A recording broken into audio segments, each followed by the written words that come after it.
मैं हूं शरद द्विवेदी। नमस्कार। और आज का हमारा मुद्दा क्या है, पहले इसको समझते हैं इस रिपोर्ट को देखकर, और दोबारा जब दूसरी बार नमस्कार करूंगा तो डिबेट की शुरुआत भी करूंगा। जय हो। तो पहले देखिए ये रिपोर्ट।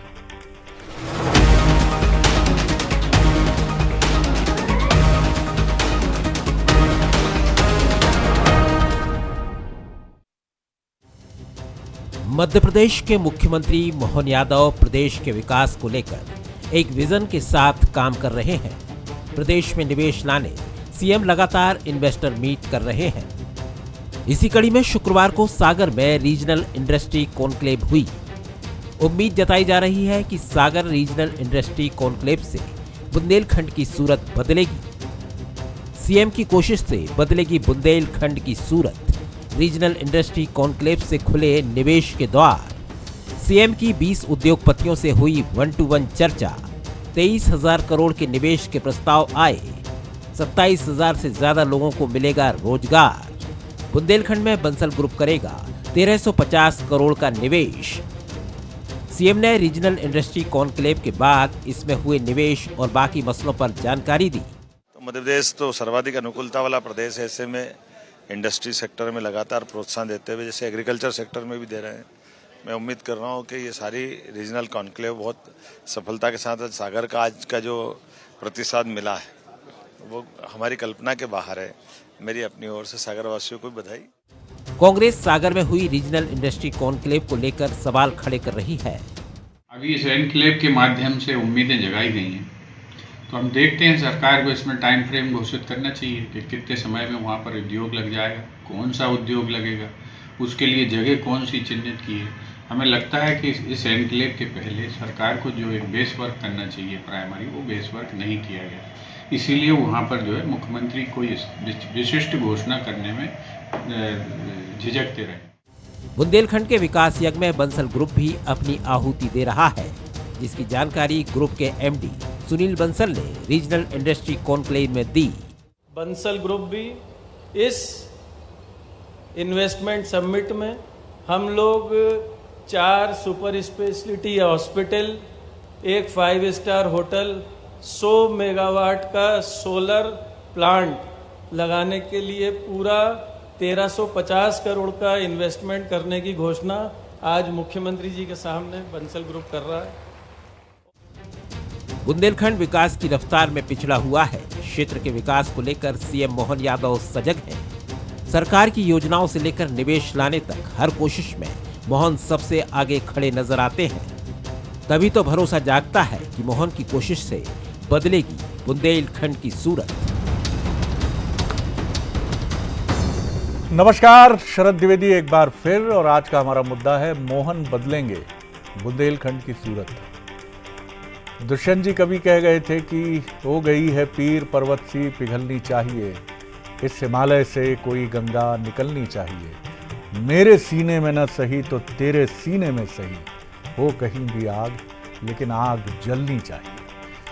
और कितना अच्छा हो कि जो इस गज़ल की और इसके शेर की बात है। एक अलग तरह की ग्रामीण परिवेश की कहावत भी है कि 7 घर तो डायन भी छोड़ देती है। यानी ये भी माना जाता है कि डायन भी इस बात का लिहाज करती है कि आसपास के जो उसके 7 घर हैं अड़ोस पड़ोस के, वहाँ वो कोई ऐसी घटना ना करे जो अप्रिय हो। लेकिन राजनीति में कई बार, मैं ये नहीं कह रहा हूँ, कोई तुलना नहीं कर रहा हूँ, लेकिन राजनीति का स्वरूप आलोचना और निंदा के घटाटोप से ऐसा घिर गया है कि ऐसा लगता है कि जब पक्ष और विपक्ष बात करते हैं तो ऐसा लगता है कहीं कुछ अच्छा हो ही नहीं रहा। विपक्ष सबसे खराब है। जब सत्ता पक्ष उस पर आरोप लगाना शुरू करता है, ऐसा लगता है कि इतना खराब विपक्ष क्या होगा दुनिया में। और दूसरी तरफ जब विपक्ष आरोपों का पिटारा खोलता है तो ऐसा लगता है इतनी खराब सरकारें क्या हैं किसी दुनिया में कहीं। इससे थोड़ा ऊपर उठना चाहिए। तो मध्य प्रदेश में लगातार निवेश की कोशिश चल रही है और मुख्यमंत्री डॉक्टर मोहन यादव इसके लिए परिश्रम कर रहे हैं। निश्चित तौर पर उनको शुभकामनाएं हैं। लेकिन हाँ, पिछले अनुभव जो मध्य प्रदेश के हैं 1956 के बाद से लेकर 2024 तक, उनको लेकर सावधानी बरतना भी बहुत जरूरी है। बंसल न्यूज़ के जो सवाल हैं सुलगते हुए, क्या बुंदेलखंड में निवेश के प्रवेश से क्षेत्र को मिलेगी विकास की रफ्तार? दूसरा सवाल है, क्या सागर में निवेश के प्रस्तावों से आएगी रोजगार की बहार? और तीसरा सवाल है, सीएम मोहन का विजन और मिशन बदल पाएगा बुंदेलखंड की सूरत? ये हमारा तीसरा सवाल है। जो मेहमान हमारे साथ हैं उनसे मिल लीजिए। मेरे साथ स्टूडियो में हैं कांग्रेस के सीनियर लीडर और प्रवक्ता स्वदेश शर्मा जी, उनका मैं बहुत स्वागत करता हूं। और बाकी मेहमान हमारे साथ जुड़ रहे हैं।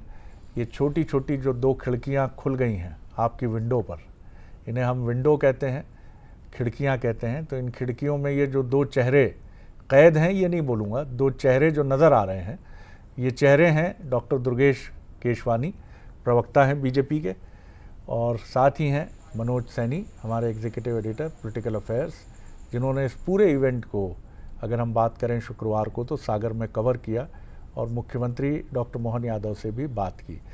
सबसे पहले मनोज, मैं आप ही की तरफ आ रहा हूँ।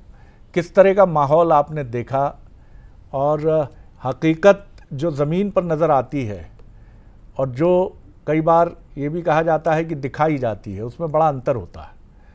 सही बात है कि हम भी जब अपने परिवार में कोई आयोजन करते हैं तो ये नहीं कहते कि शादी में ये कमी रह गई थी, अरे बहुत बढ़िया हुआ साहब, बहुत अच्छा आनंद आ गया, बस ये लोग सुखी रहें, दोनों बहुत आनंद से संपन्न हुआ साहब।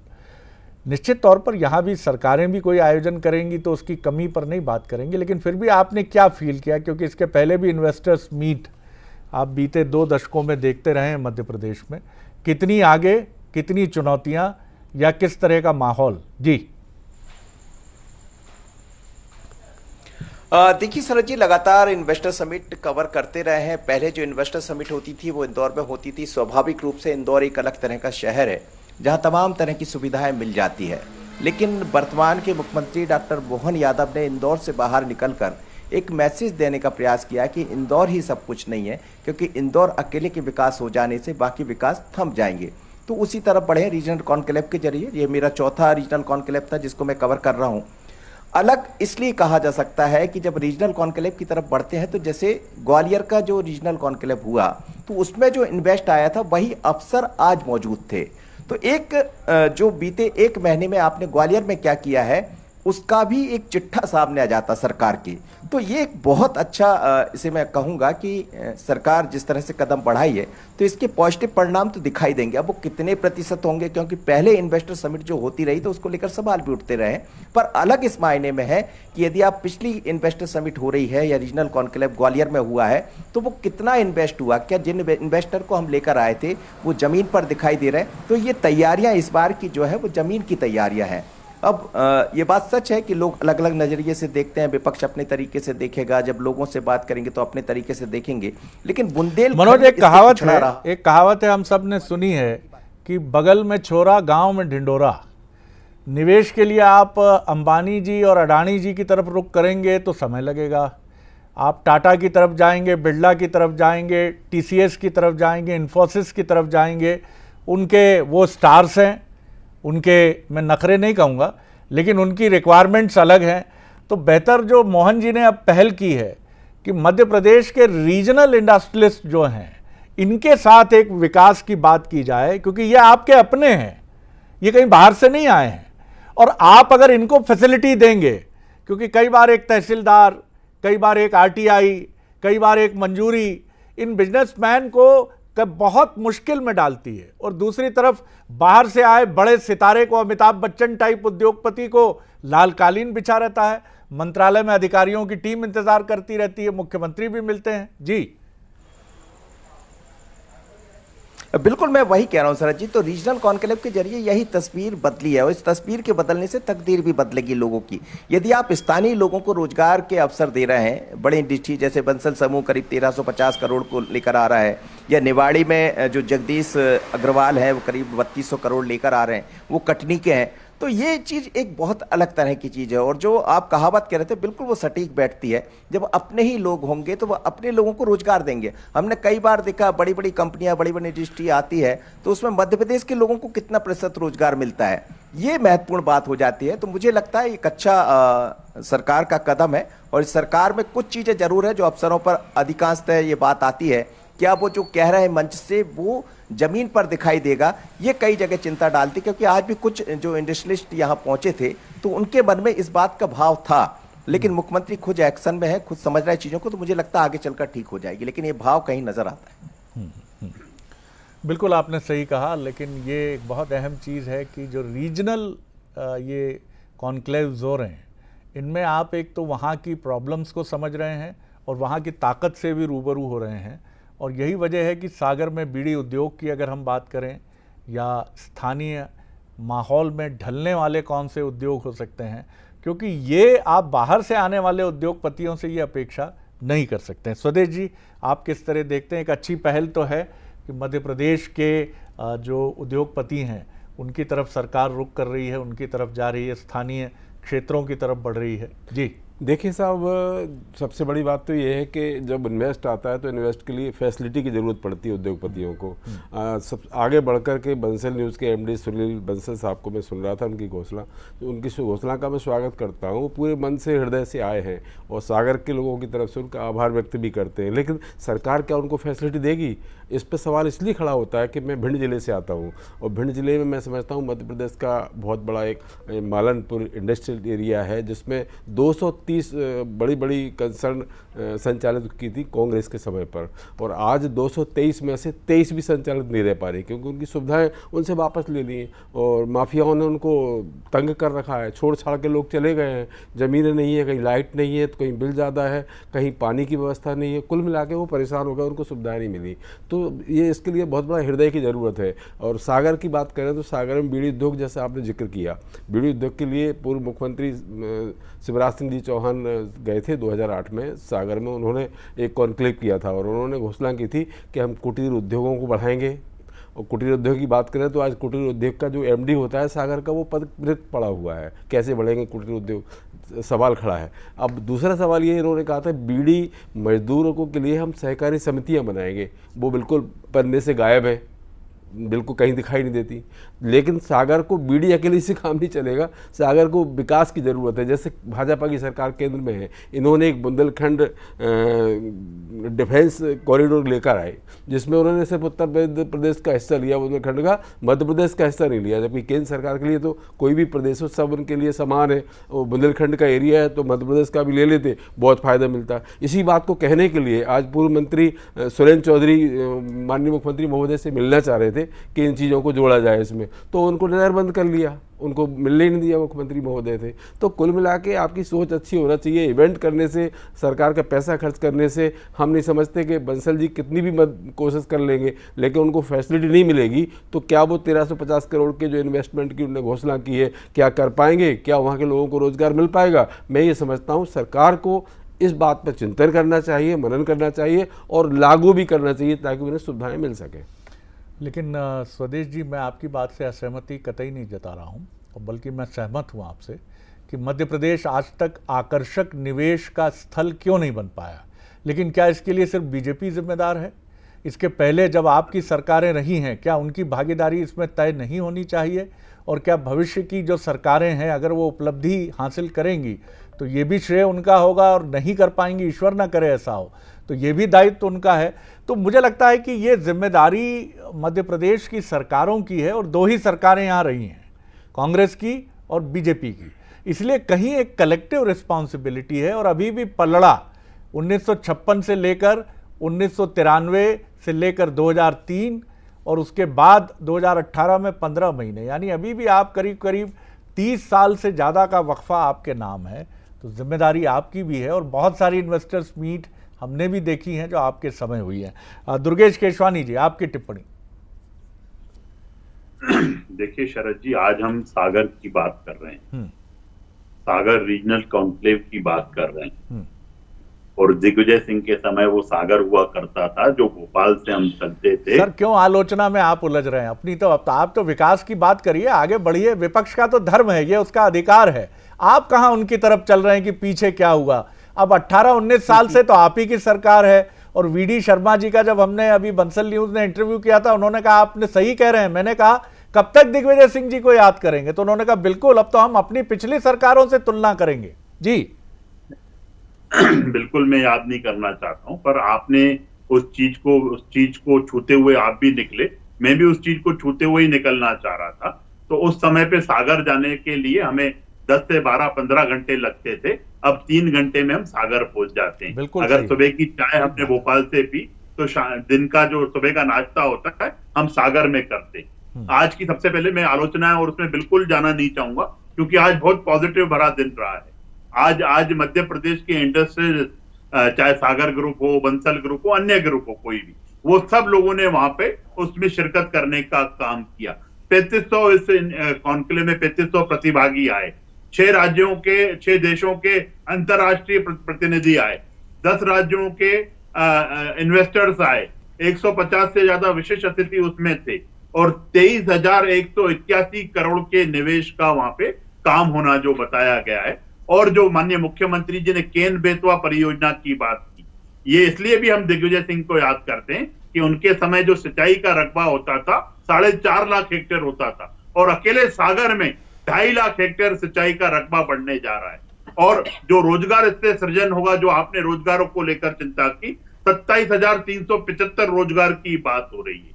हर उद्योग, बीड़ी उद्योग ही क्यों, हर उद्योग वहां पे लगना चाहता है। और आपके निश्चित रूप से इस चैनल के जो बंसल ग्रुप है, उन्होंने भी इस चीज को करने का काम किया है। वो भी 2 कदम आगे बढ़ के आए, निश्चित रूप से वो स्वागत योग्य है। जब आप 2 कदम आगे बढ़ के आते हो शरद जी, तो हम जो सुविधाओं वाला 1 कदम है, हम निश्चित रूप से उस कदम को भी बढ़ के आएंगे कि कोई तहसीलदार, कोई भी अधिकारी कर्मचारी उसको रोकने का काम न करे। माननीय मुख्यमंत्री जी की मंशा है मध्य प्रदेश में उद्योगों का जाल बिछाना। एक कमलनाथ जी उद्योगपति मुख्यमंत्री बने, जिन्होंने तबादले को उद्योग बनाने का काम किया। और हम हमारे मित्र फैसिलिटी की बात कर रहे थे।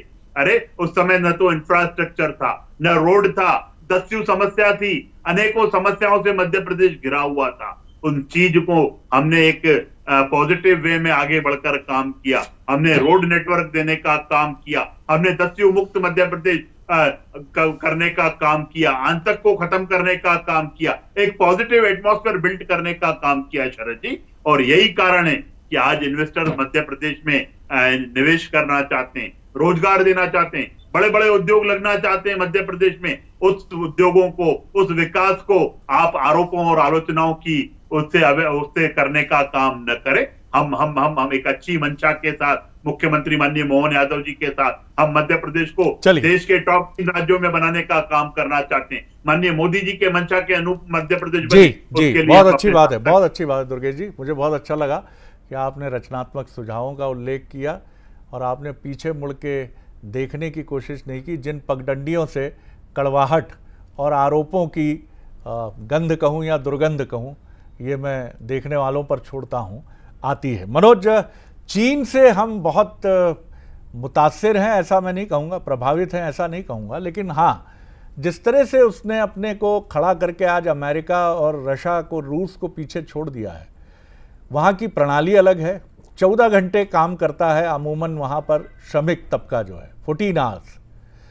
और वहाँ पर मैंने ये भी पढ़ा है, एक भारतीय मूल के जो अर्थशास्त्री हैं अमर्त्य सेन के एक आलेख में, कि वहाँ आप जब लघुशंका के लिए भी नहीं जा सकते हैं, डायपर दिए जाते हैं श्रमिकों को कि 9 घंटे 10 घंटे की शिफ्ट है तो आप खड़े ही रहेंगे, क्योंकि आप जो प्रोडक्ट बना रहे हैं उससे प्रोडक्टिविटी पे नुकसान होगा। वहाँ टॉयलेट्स में मिरर नहीं होते, समय खराब होता है, क्योंकि वहाँ की शासन प्रणाली लोकतांत्रिक है कि नहीं है, लेकिन वो ऐसी है जो परेशान करती है, डराती है। भारत में तो जिंदाबाद जिंदाबाद, छोड़ेंगे नहीं, निकलो बाहर, 50 तरह की चीज़ें हैं। एक वर्क कल्चर श्रमिकों को भी, यानी आपको, हमको, हम भी श्रमिक हैं, हम सब काम कर रहे हैं, हमें भी अडॉप्ट करना पड़ेगा कि उत्पादकता कैसे बढ़े। कई बार सरकारी क्षेत्र हो या निजी क्षेत्र हो, काम करने वाले उसी ढर्रे में आ जाते हैं जिनको मुफ्त अनाज मिल रहा है या जिनको ये लगता है कि कोई जवाबदेही नहीं है, यूनियन बड़ी मजबूत है। चीन में एक ही यूनियन होती है, वो भी सरकार परस्त, और वो सिर्फ सरकार की बात करती है, श्रमिकों के हित की बात कभी नहीं करती। मनोज, देखिए, सबसे महत्वपूर्ण ये जो बात कही जाती, कई बार आज भी मेरे कुछ जो इंडस्ट्री वाले उनसे बात हो रही थी, स्किल बड़ा महत्वपूर्ण है कि आपके पास स्किल जो चाहिए, लोग चाहिए, वो है या नहीं। आज भी उसका एक बड़ा प्रतिशत कम है। और इसीलिए ये चीजें कम होती है जब हम चाइना से तुलना करते हैं। शरद जी, मुझे लगता है कि सरकार इस तरफ भी काम कर रही है और इस तरफ करने की जरूरत है। आपको याद होगा प्रधानमंत्री इंदौर पहुंचे थे तो उन्होंने यही कहा था कि जब तक हम अपना स्किल डेवलपमेंट, देखिए गुजरात और मध्य प्रदेश में यही फर्क है, गुजरात ने इस पर काम किया और धीरे धीरे कर जब सरकार बदली है तो उसी तरह मध्य प्रदेश में काम हो रहा है। तो हमें लगता है स्किल डेवलपमेंट की तरफ भी जाना पड़ेगा। जिन लोगों को आप जोड़ रहे हैं, जो आप कह रहे हैं कि उत्पादन क्षमता क्या है, जब बढ़ेगी, जब काम करने वाला व्यक्ति के मन में वो भाव होगा कि मैं जिस संस्था के लिए काम कर रहा हूं, कितने घंटे कर रहा हूं, क्या मैं अपने मन से जो पा रहा हूं वो कर पा रहा हूं, तो ये जब तक नहीं आएगा तब तक वो दिखाई नहीं देगा। लेकिन धीरे धीरे कर आज का जो यूथ है वो चाइना को भी फॉलो कर रहा है, बाकी चीजों भी देख रहा है और स्किल डेवलपमेंट भी हुआ। तो मुझे लगता है इसकी जरूरत दिखाई आज भी देती है। पर आने वाले दिनों में सरकार चाइना से तुलना करे, कुछ चीजों में हम बहुत आगे निकले, कृषि के क्षेत्र में हम काफी बेहतर कर रहे हैं। और खासकर जब बुंदेलखंड की बात करते हैं, दमोह में चना बहुत अच्छा होता है, टीकमगढ़ में अदरक बहुत अच्छा होता है। तो मुझे लगता है इन सब चीजों को पकड़ने की जरूरत होगी तो निश्चित रूप से चाइना का मुकाबला कर पाएंगे। देखिए, सच बात यह है, सरकार को चाहिए कि सबसे पहले तो माफिया राज है इसको ख़त्म करना चाहिए। मध्य प्रदेश के मालनपुर का जो इंडस्ट्री का एरिया मैंने देखा कि सरकारी असुविधाओं से तो जूझता ही रहा लेकिन माफियाओं से भी जूझा है। जो अड़ीबाज लोग हैं वो, उनको संरक्षण है सरकार के नुमाइंदों का, वो उद्योगपतियों पर जबरिया वसूली करना, मजदूरों के नाम पर उनको आगे बढ़ा करके वसूली करना, मैंने अपनी आंखों से देखा है। मैं जिलाध्यक्ष रहा यूथ कांग्रेस का, वो मालनपुर मेरे उसी जिले में आता था। तो ये सरकार को इन सब चीज़ों पर ध्यान रखना होगा और अपना जज्बा बड़ा रखना होगा। अभी भाजपा के प्रवक्ता महोदय ने 15 महीने का जिक्र किया माननीय कमलनाथ जी की सरकार का। तो शरद जी, आप विद्वान पत्रकार हैं, आप निष्पक्ष समझ सकते हैं इस बात को। आईफा अवार्ड के लिए देश तरसते हैं, देश, और माननीय कमलनाथ जी ने मध्य प्रदेश में ला करके क्या साबित किया है ये किसी भी से छुपा नहीं है, पूरा विश्व उस बात को समझता है। और उनका विजन था कि हम मध्य प्रदेश में निवेश लाएंगे और एमओयू भी हुए थे, उन पर सरकार अभी काम कर रही है। जी, वक्त कम है लेकिन आपकी बात में दम है कि वो एक ऐसा अवार्ड फंक्शन ज़रूर था जो भारत में बहुत कम मेज़बानी नसीब हुई है उसकी, और निश्चित तौर पर उससे एक मध्य प्रदेश की ब्रांडिंग अलग तरीके से होती है। दुर्गेश जी, देखिए, मुझे लगता है कि ये अभी तक आईफा के उससे बाहर निकल नहीं पा रहे हैं। हम आज मध्य प्रदेश को, आज हम रीजनल कॉन्क्लेव के माध्यम से, सागर के माध्यम से हम अपनी आज यहाँ पे डिबेट कर रहे हैं। इनको उन चीजों की बातें करनी चाहिए थी। ये माफिया की बात कर रहे हैं, माफिया का फन कुचलने का हमने काम किया। ये बिजली की बात कर रहे हैं, हम बिजली को सरप्लस में लाने का हमने काम किया। हमने पूरा एक एटमॉस्फेयर बनाने का काम मध्य प्रदेश में किया है और उसी की प्रतिसाद दिख रहा है ये कि इन्वेस्टर्स मध्य प्रदेश में आ रहे हैं, यहाँ के इन्वेस्टर्स यहाँ इन्वेस्ट करना चाह रहे हैं, बड़े बड़े प्रोजेक्ट करना चाह रहे हैं। अगर आप रोड, लाइट, बिजली, पानी, सड़क, अगर इन सब चीजों को अगर सही से दोगे, माफिया से मुक्ति दोगे, आज मुझे नहीं लगता है कि पहले जो डकैत हुआ करते तो जो गिरोह होते थे, आज अगर कहीं कोई उनका नामो निशान मध्य प्रदेश में दिख रहा है, कहीं सेमी का आतंक दिख रहा है क्या, कहीं नक्सली दिख रहे हैं क्या, इन सबको निस्तो नाबूद करके हमने एक प्लेटफॉर्म तैयार किया मध्य प्रदेश में। हमने एक पॉजिटिव एटमॉस्फेयर बिल्ड करने का काम किया। आज मध्य प्रदेश में निवेशक आना चाहता है। मध्य प्रदेश में टूरिज्म को बढ़ावा देने के लिए आप ओंकारेश्वर धाम की बात कर लीजिए, आप महाकाल लोक की बात कर लीजिए, ओरछा धाम की बात कर लीजिए। टूरिज्म के सेक्टर, मनोज आप कुछ कहना चाह रहे हैं?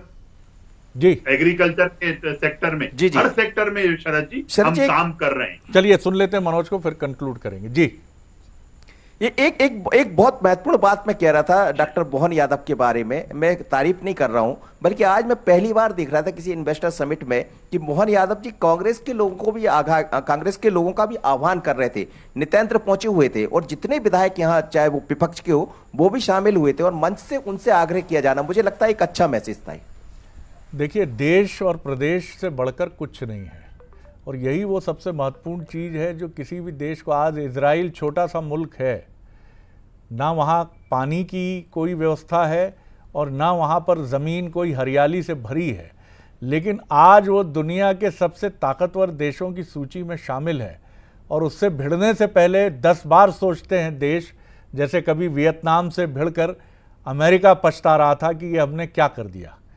तो ये बहुत संकल्प बड़े नहीं होते हैं और ना आपका साइज बड़ा होना चाहिए, उसके लिए आपके पास मैन पावर ऐसा होना चाहिए। जैसा मध्य प्रदेश की बात करें तो गुजरात के पास है, कर्नाटक के पास है, महाराष्ट्र के पास है, कि लोग निवेश के महत्व को समझते हैं।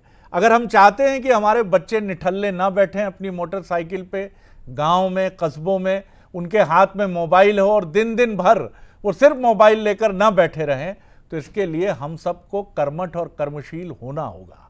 हम आगे बढ़ेंगे तभी हमारे बाद वाली पीढ़ी भी हमें देखकर आगे बढ़ेगी, और इसमें कांग्रेस, बीजेपी और तमाम लोगों को आगे बढ़कर आना होगा, क्योंकि मध्य प्रदेश आपका, हमारा है, हम सबका है। और ये आगे बढ़ेगा तो जेब मेरी भी भरेगी भैया। ये नहीं है कि वहां जेब बीजेपी और कांग्रेस देख के भरेगी, वो तो सबकी जेब में पैसा जाएगा। जब आर्थिक गतिविधि का सैलाब आएगा तो हर आदमी लबालब होगा, उसके चेहरे पे मुस्कुराहट होगी, और तब सियासत की कड़वाहट भी कम होगी। क्योंकि कहा जाता है जहां सुमति वहां संपत्ति नाना, तो संपत्ति नाना तो फिर आलोचना को टाटा बाय बाय। बहुत शुक्रिया आप सभी का, बड़ा आनंद आया आज की चर्चा में। और